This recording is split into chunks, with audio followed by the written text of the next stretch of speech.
Вітаю, шановне господарство. 25 жніўня 1991 года Верховный Совет БССР 12 скликання надаў декларации об суверенитете БССР статус конституционного закона. Беларусь стала незалежной державой. Адбыўся суд, бо хто ведае гістарычны кантэкст, хто ведае ситуацию, якая была яшчэ у 1988, 89, 90-х годах, разумее, что у краіне, дзе расійская камуністычная ўлада, расійская імперыя выпаліла як вагнём усе згадкі про нашу незалежнасць, про 25 сакавіка 1918 года, про нашу славутую гісторыю, про наш нацыянальны чырвона-белы сцяг. І раптам вот гэты цуд. Але цуд мае сваю гісторыю, мае свае прычыны і мае тых людзей, якія гэты цуд здзейснілі. Калі у канцы 80-х, 1980-х годов Советская империя стала рушиться, был узник шанец нам здабыць незалежнасць.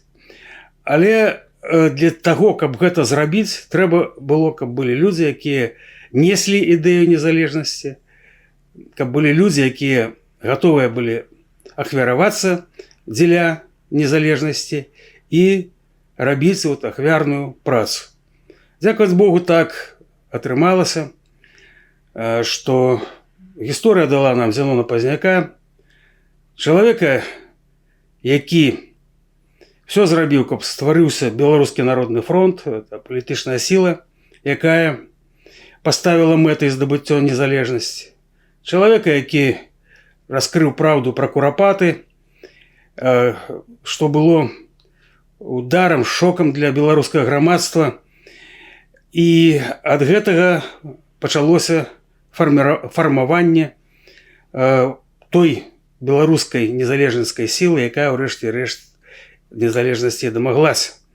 Бо калі у 1989-90-х годах адбыліся адносна свабодныя выбары ў Верховны Совет 12 склікання, нацыянальным сілам удалося правесці туды, у гэты Верховны Совет, каля 30 дэпутатаў, і гэтыя дэпутаты адразу паставілі пытанне аб незалежнасці. На першай жа сесіі беларуская апазіцыя, якая напісала праект дэкларацыі аб суверэнітэце, поставила пытанне, каб уключыць у парадак дня, выступаў Зенон Пазняк, казваў на пытанні, і ідэя гэта загучала на всю краіну.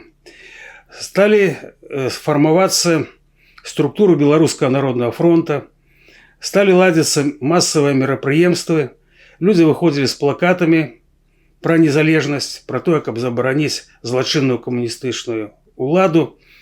І калі гісторыя дала нам шанец у 1991 годзе, калі у Маскве у выніку змагання за ўладу паміж часткамі КПСС быў утвораны так званы надзвычайны камітэт па надзвычайных сітуацыях, КЧП папросту, і было проста некалькі дзён, калі было поўнае безладдзе, Верховны Совет под ціскам пры, скажем так, вельмі акуратнай палітыцы Беларускага народнага фронта, а менавіта ў першую чаргу Зенона Пазняка, надаў дэкларацыі аб суверэнітэце, статус канстытуцыйнага закона. Я памятаю гэты дзень, гэта выслоўе ад Пётра Садоўскага, депутата незалежнасці, які, на жаль, уже пашоў з зямнога жыцця,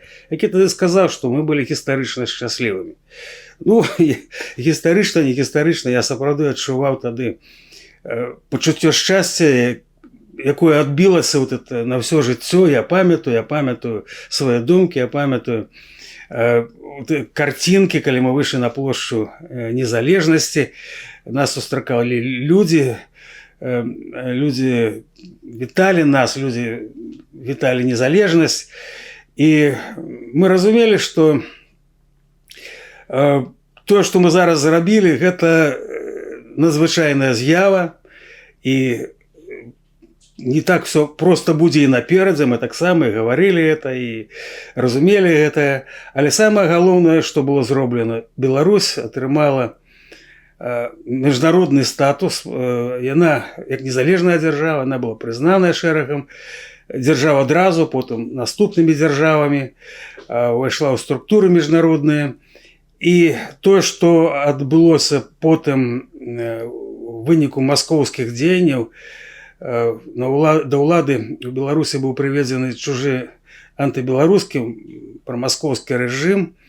Гэта ўсё міне. Галоўнае, што мы маем незалежную дзяржаву. І пройдзе час, калі яна стане сапраўды, наша Беларусь, беларускай, незалежнай, дэмакратычнай, той, пра якую марылі шматлікія пакаленні нашых беларусаў. Віншую са святам, дарагія беларусы. Жыве Беларусь, жыве вечна.